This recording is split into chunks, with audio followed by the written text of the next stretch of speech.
Retomando lo que decíamos en el video anterior, el perverso se comporta como si la ley simbólica no valiera para él, como si él estuviera exceptuado de sus consecuencias, aunque en realidad sí le concierne, como nos concierne a todos.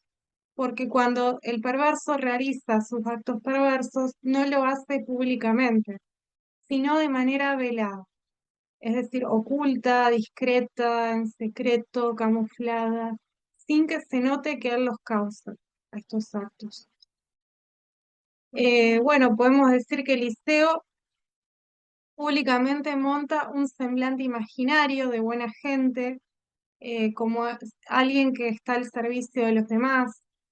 A la vista de los demás, conserva una imagen con brillo narcisista, como el objeto preciado que fue para sus padres. Y es lo que buscará que los otros le confirmen o le reconozcan o le aplauden.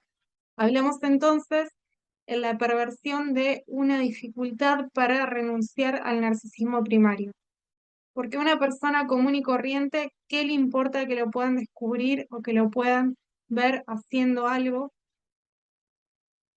Sino que simplemente hace ciertas cosas porque sabe que está bien y no hace otras porque sabe que está mal, porque está convencido de ello, porque se hace responsable de sus actos, y no porque alguien externo a él pueda llegar a marcárselo o a evidenciárselo.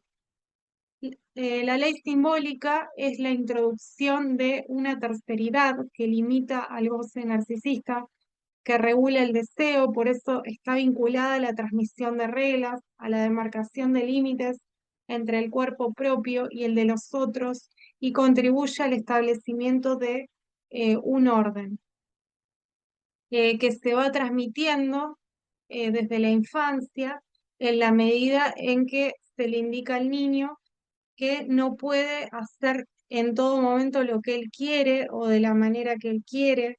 Por eso implica una regulación en el deseo que permite alcanzar el narcisismo secundario y una contemplación por el otro diferente a mí.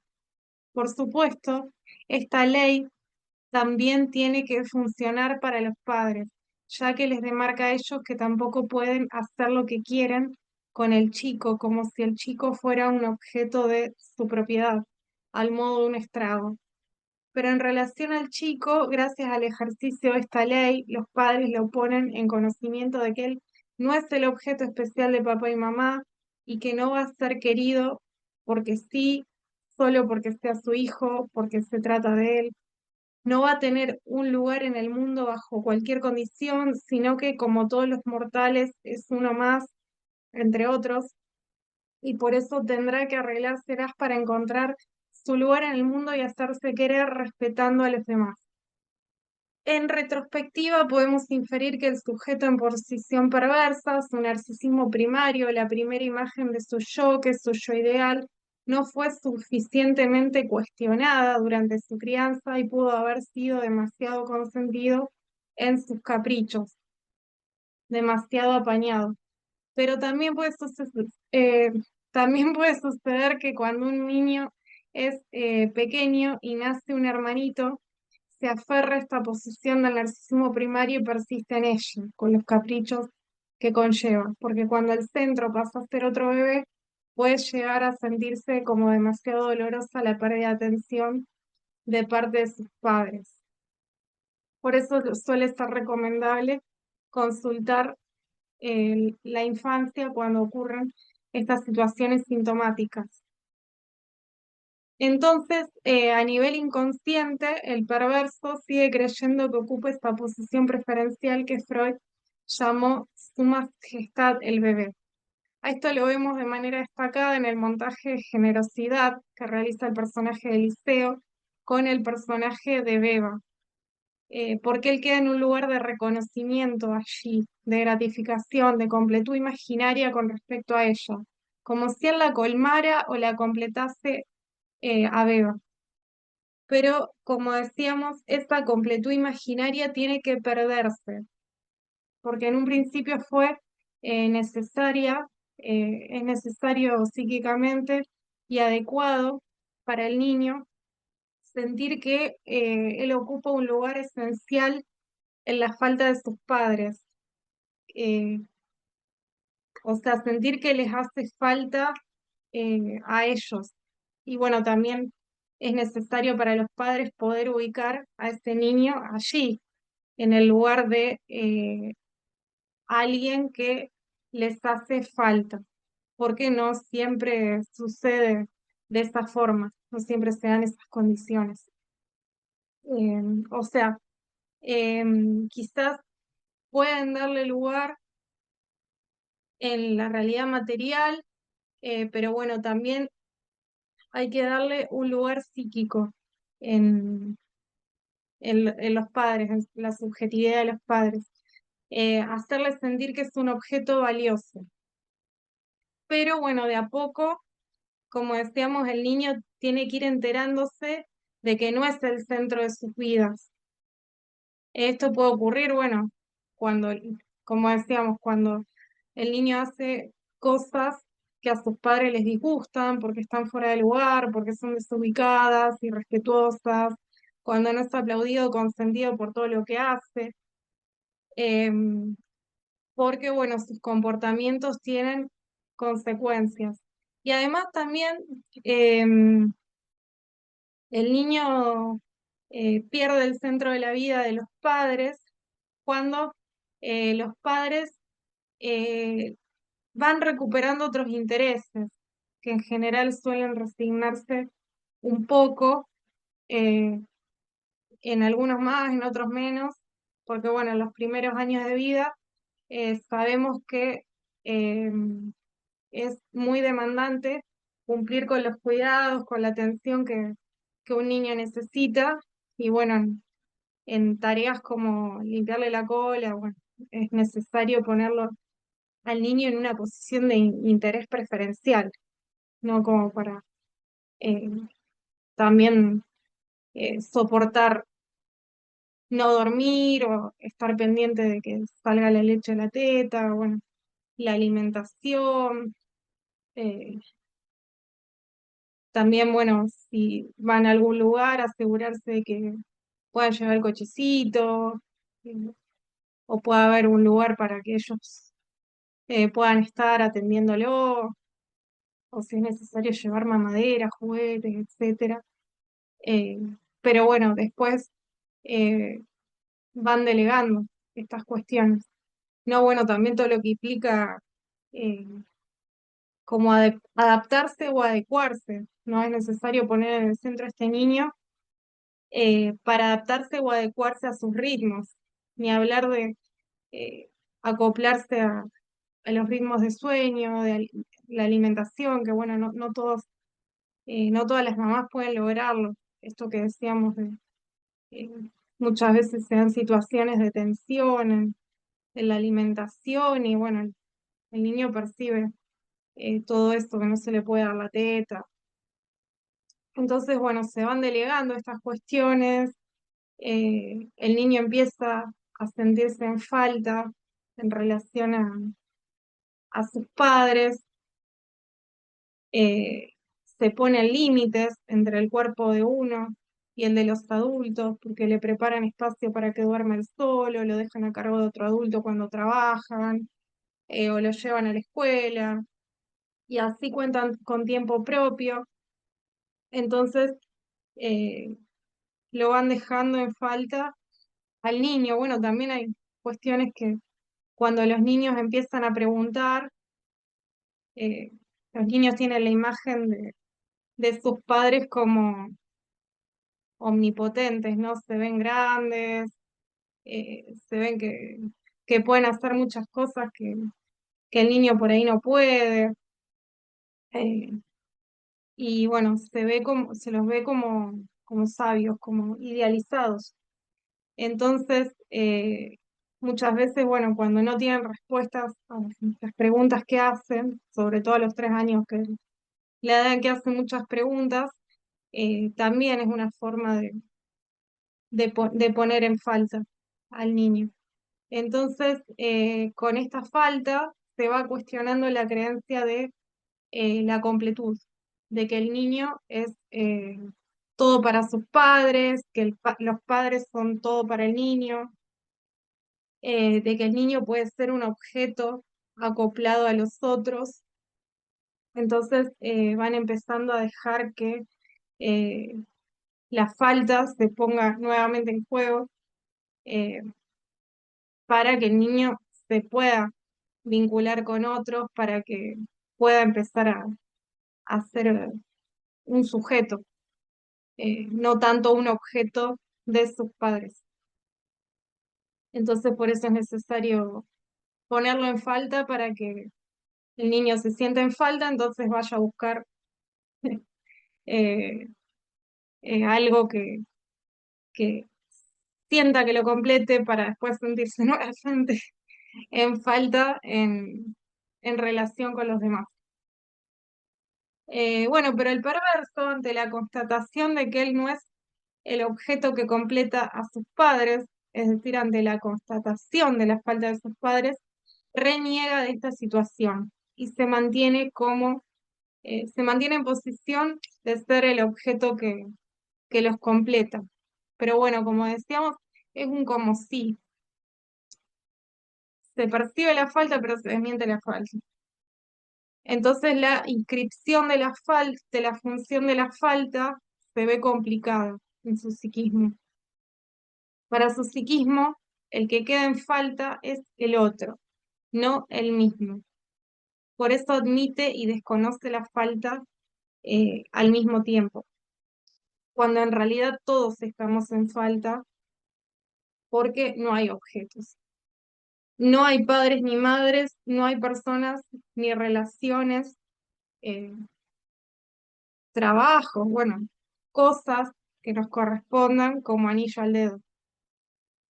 Decíamos que el perverso en realidad no es libre en su actuar perverso porque en tanto en su inconsciente permanezca ocupando esta posición de yo ideal, sigue siendo un objeto de sus padres que los completa, que los satisface, aunque de esta manera eh, desconozca esta situación.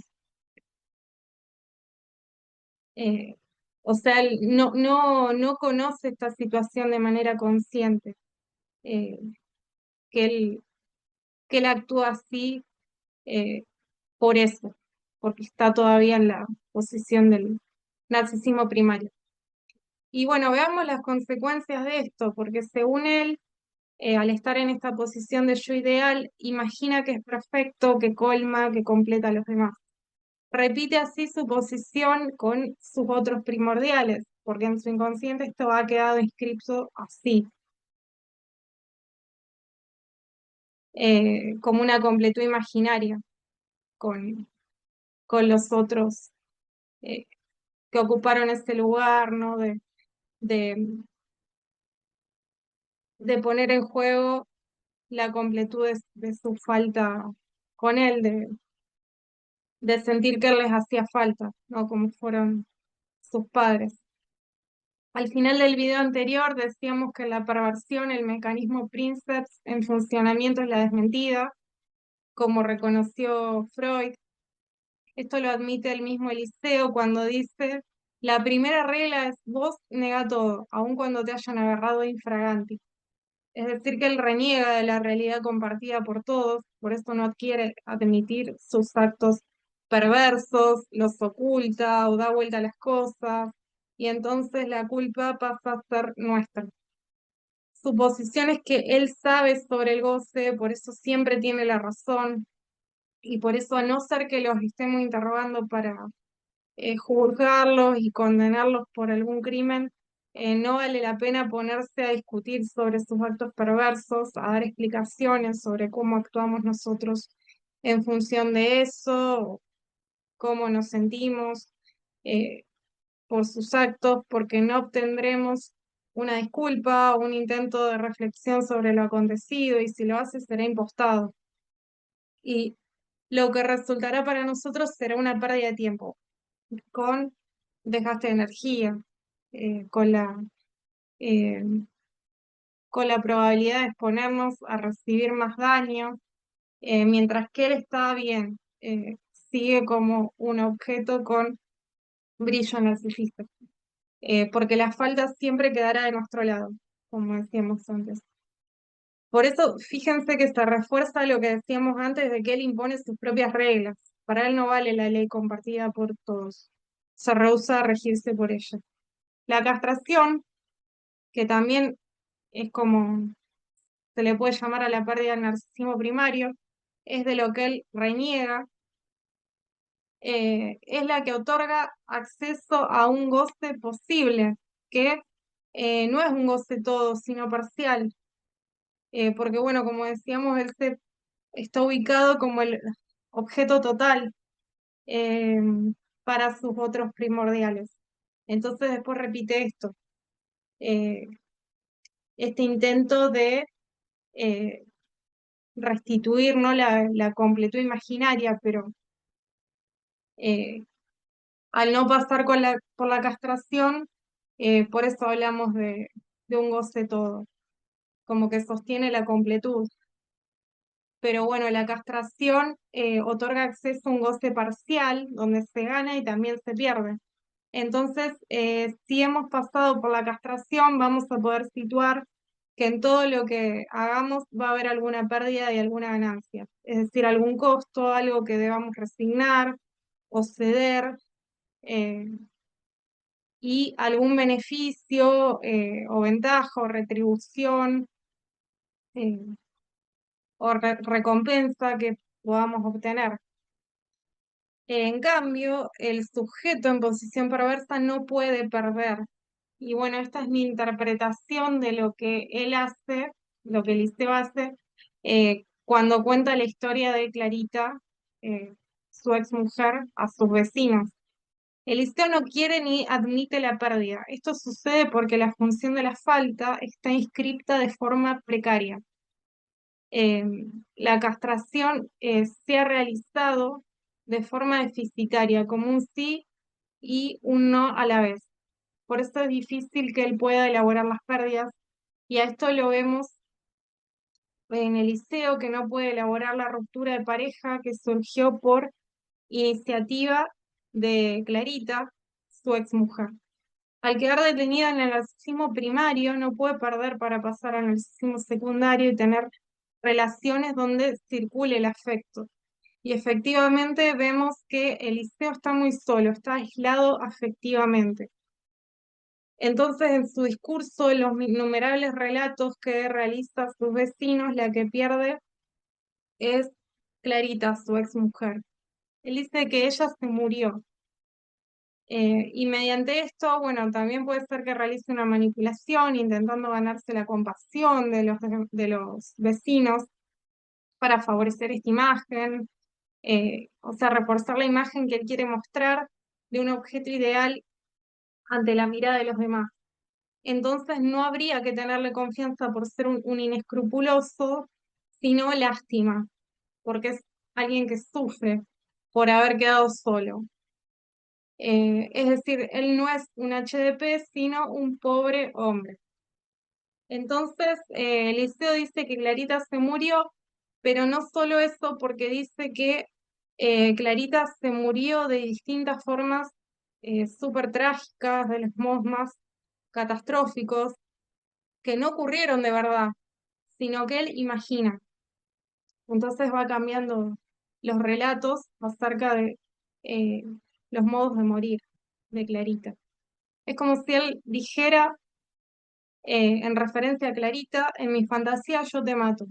Y aquí hay que decir que el resentimiento, el odio, la venganza son varias formas de no elaborar la pérdida, de no hacer el duelo, porque mediante el odio, el resentimiento, la venganza, aunque sea de una forma negativa, en realidad se continúa ligado al objeto de amor. Por eso también son usuales las conductas de persecución, que comúnmente se denominan como obsesión, cuando el otro miembro de la pareja rompe la relación eh, y, y el perverso no quiere continuar la relación.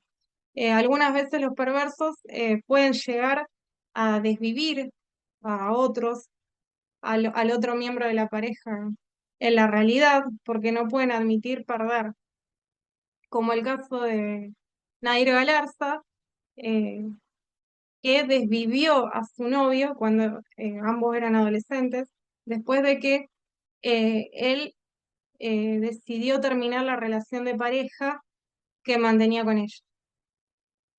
O sea, ella no lo soportó a a la pérdida, no la pudo elaborar. Y ahora en la última temporada lo que hace Eliseo respecto a la relación que mantenía con Clarita es renegar también de la realidad que ella conoce.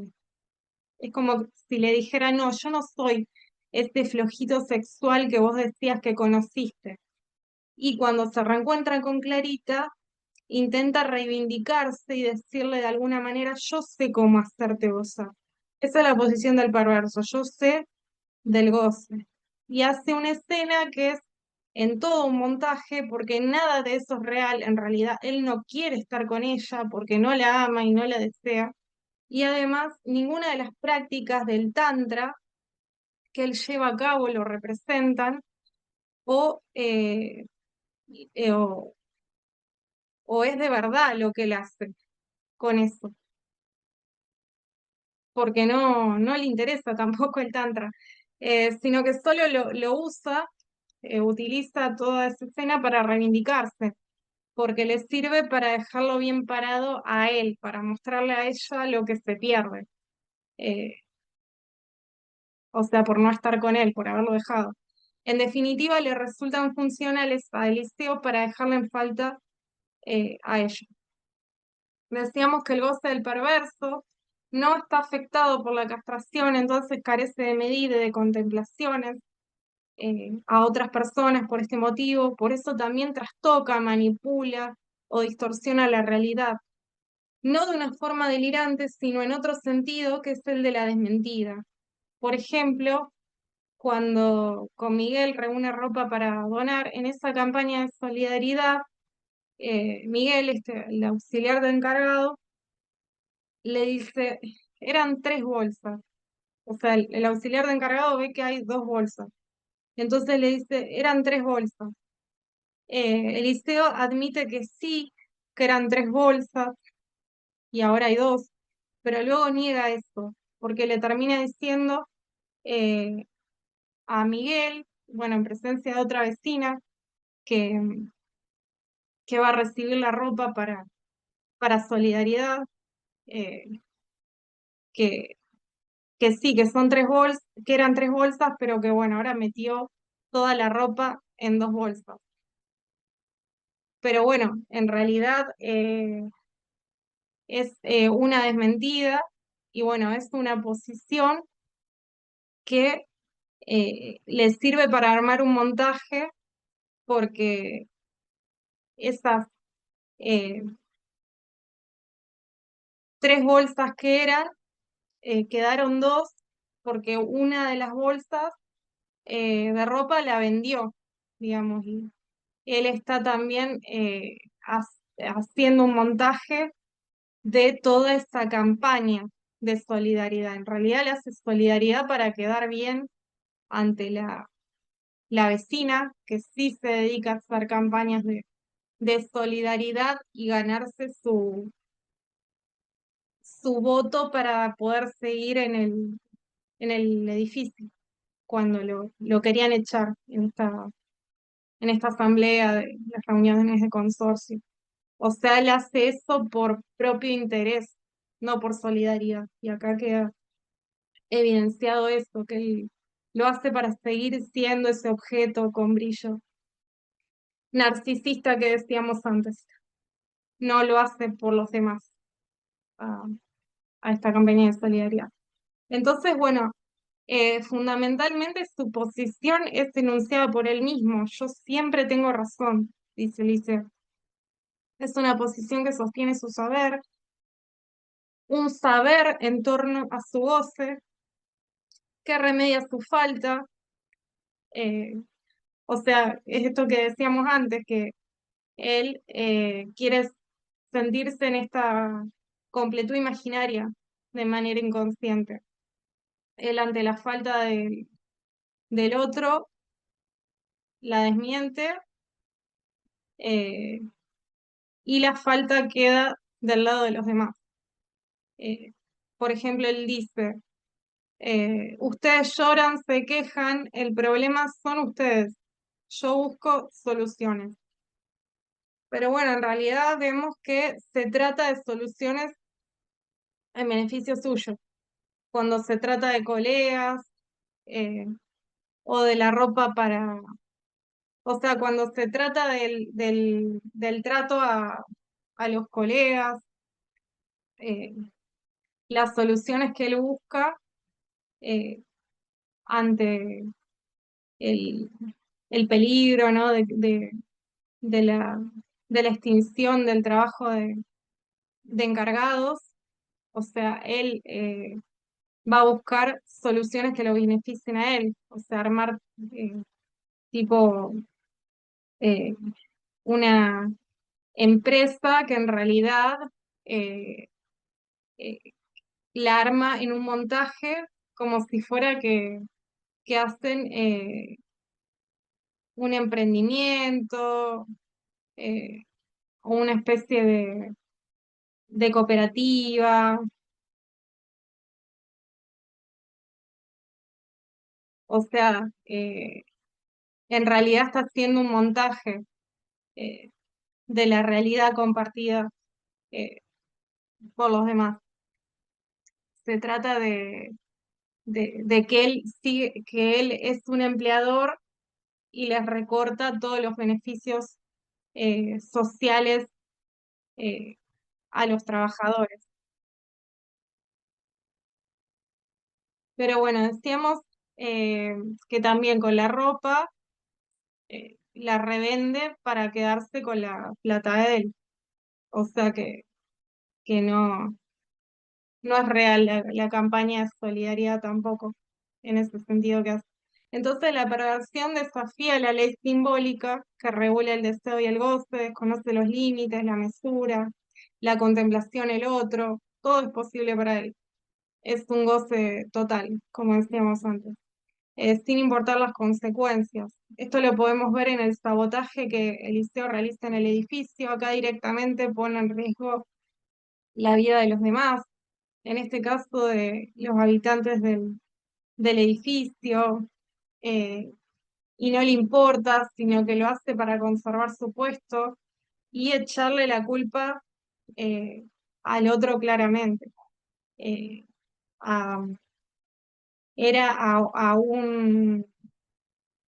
al responsable del mantenimiento de la caldera del edificio, porque ese responsable lo había delatado diciendo que Eliseo cobraba comisiones, entonces esa era claramente una razón entre varias para despedirlo del edificio. Bueno, decíamos que él desafía la ley simbólica e instaura su propia voce como ley. Otra cara de esto es una regla con la cual él se maneja, que consiste en lo siguiente: si el otro no se entera, no sucedió. Es decir, si otra persona no se da cuenta de las escenas que él monta, de los límites que él trastoca, no le sucedió. Recordemos que él acepta y desmiente la castración al mismo tiempo, es decir, que acepta lo sucedido, pero luego hace cuenta de que no pasa nada, como si al otro no le pasara nada a partir de lo que él hizo. Él no se hace responsable de las consecuencias que tiene regirse por su propio goce, de los efectos que provocan sus propios actos perversos.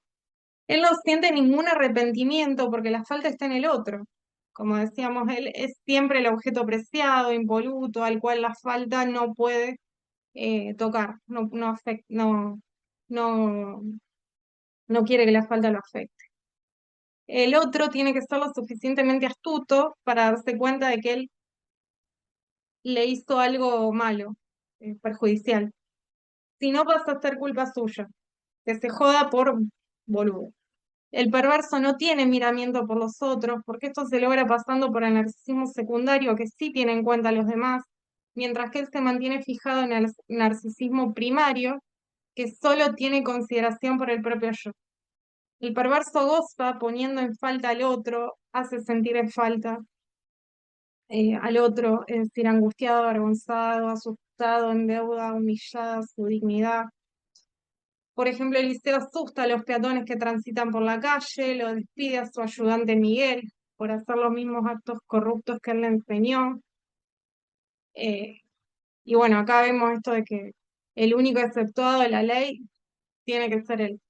Y cuando lo reincorpora Miguel, solo lo hace para conservar su brillo narcisista y seguir utilizándolo para satisfacer sus propios intereses.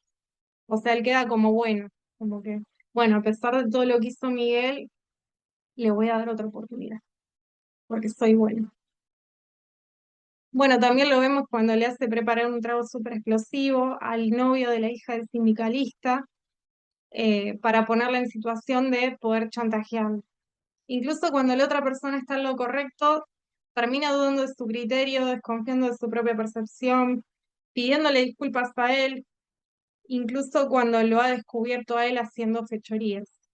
En este sentido también, el perverso manipula o distorsiona la realidad, da vuelta a las cosas, las situaciones, los argumentos para quedar bien parado y que el otro se sienta mal, o que incluso le termine agradeciendo por las situaciones que él genera y por las cuales es responsable. Monta historias ficcionadas, enrieda y engatusa a la otra persona para conseguir lo que quiere. Hay muchas escenas que dan cuenta de esto. Por ejemplo, cuando un policía le indica que estaba mal estacionado, él se hace pasar por un superior del policía. O sea, acá vemos de nuevo lo del montaje. Y le dice que está haciendo un operativo importante, que está siendo interrumpido por él. Luego le dice al policía, eh, te voy a tener que denunciar, y le hace escuchar al policía que lo está denunciando por teléfono. O sea, todo esto es un montaje, nada de eso es verdad. Con lo cual el policía le termina rogando que no lo denuncie para que no lo despidan, porque si se queda sin trabajo no sabe qué va a hacer, ya que tiene hijos pequeños. Entonces, esto es un montaje porque Eliseo no es superior de la policía, ni está hablando con las autoridades, sino que realiza este montaje en función de su propio interés, para no mostrarse en falta porque él estaba mal estacionado y no contaba con los papeles del auto que le había pedido el policía en ese momento. Entonces, para no mostrarse en falta a él, muestra en falta a los demás. Cuando no pone en falta a los demás, usa las debilidades de las otras personas a su favor para obtener ventaja. Por ejemplo, cuando se hace pasar por el dueño de un departamento que alquiló a una turista durante la ausencia de su verdadero propietario, es descubierto por el acompañante sexual de la inquilina que había contratado. Entonces, Eliseo chantajea al gigoló y lo hace asustar.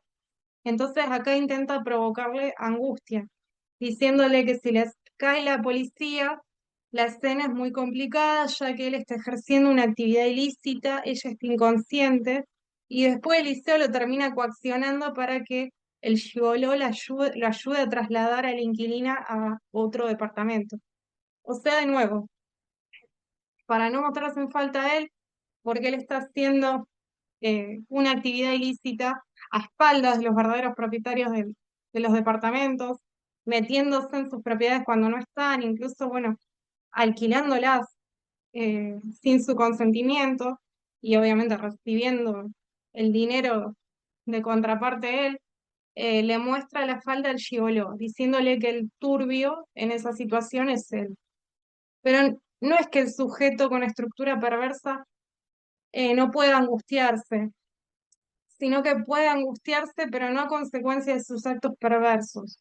Es decir, que por lo que sea que haya dicho o hecho que cause angustia a otras personas. En cambio, sí es posible que se angustie por situaciones eh, que tengan que ver con él, que lo pongan en juego a él. Por ejemplo, bueno, si le toca ir a la cárcel por algún delito cometido, eh, como bueno, pasó con el rugbyer este Máximo Thompson, que bueno, se lo veía que se largaba eh, a llorar, no era por un arrepentimiento de verdad por el, lo que había hecho, por desvivir a una persona, sino porque está en juego su libertad, digamos. Eh, bueno, si lo echan del trabajo, bueno, también eso le genera angustia a Eliseo, que lo estén por echar del trabajo, por eso pone en marcha un montón de mecanismos, que es lo que se ve eh, al principio de la serie. Eh, Calculo que si se le muere una mascota también, o sea, todo lo que ponga en juego su propio interés. Eh,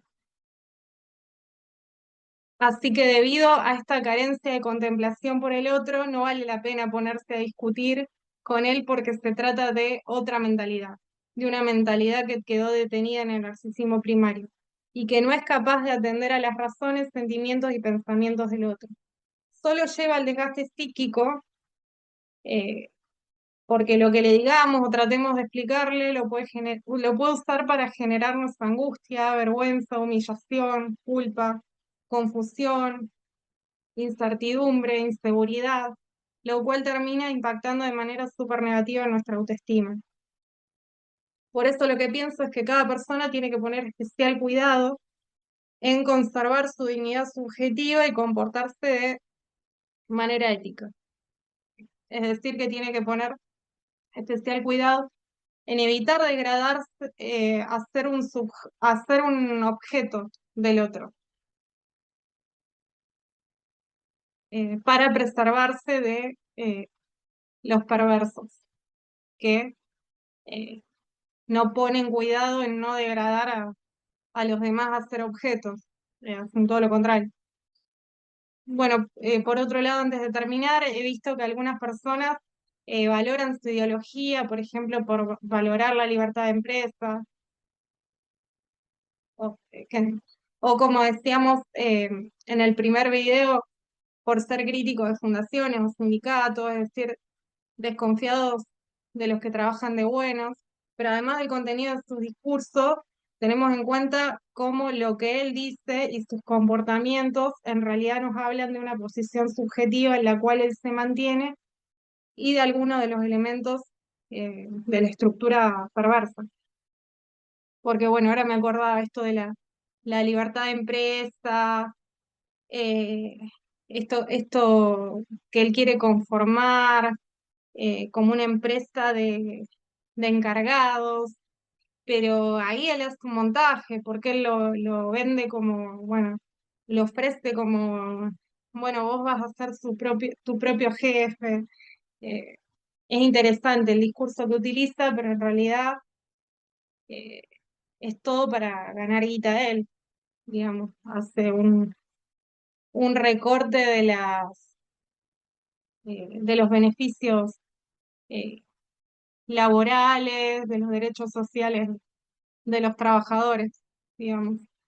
Eh, Así que también ese discurso, ese contenido, lo valoramos en función de la estructura perversa, porque bueno, ahí, por ejemplo, nos podemos encontrar con esto del montaje y con esto también del objeto, que es el objeto con brillo narcisista, bueno, un montón de cosas de las que venimos hablando. Para no extenderme tanto, bueno, también, por ejemplo, por qué él se muestra en firme oposición con los sindicatos y cree que no existe mejor representante que uno mismo. Esto es, bueno, vos vas a ser tu propio jefe. Eh, Porque esto que dice se relaciona con los otros elementos que indicamos antes. Habla de que él se cree mejor que todos porque se encuentra en una posición narcisista donde el único goce o satisfacción válida es la suya propia y que tiene que materializarse exceptuada la ley sin importar las consecuencias o el miramiento por los demás. Bueno, nos vemos en un próximo video y hasta aquí llegamos.